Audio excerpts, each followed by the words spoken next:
une chambre d'enfant, il y a plusieurs choses auxquelles il faut faire attention. Ici, on a une table allongée. Il manque le matelas. Et par contre, il y a un truc ici qui saute aux yeux. C'est le cordon des stores. Ça, il faut faire très attention parce qu'un enfant peut l'attraper. Et surtout, là, au niveau prévention des accidents domestiques, il peut y avoir risque de strangulation. Donc, c'est très important de sécuriser la table allongée. De la même manière, on va garder un petit peu tout à portée de main pour que quand je change mon bébé, je n'ai pas besoin de partir à droite ou à gauche. Je vais toujours garder une main pour mon bébé et avoir les produits à portée de main.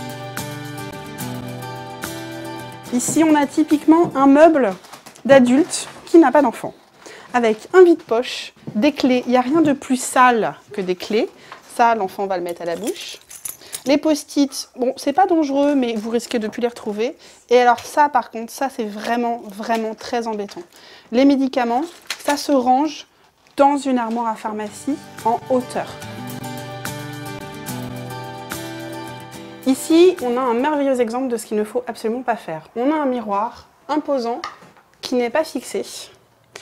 On n'a pas l'impression, mais c'est très facile à faire tomber. Il suffit que l'enfant vienne donner un coup de pied sur la base. Donc ça peut être un coup de pied, ça peut être une voiture, ça peut être un petit tricycle.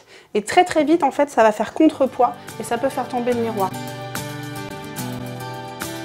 La cuisine, c'est la pièce de tous les dangers. Et en général, l'erreur qu'on fait, ça se passe sous l'évier.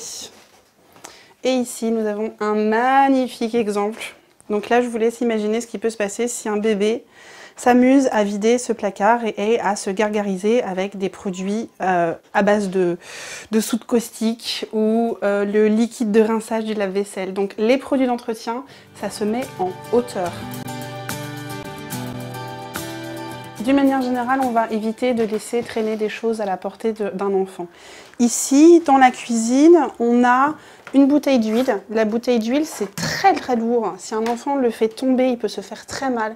Et surtout, il peut la casser. Les petits bouts de verre mélangés avec l'huile, ça va être très compliqué à nettoyer et c'est assez dangereux.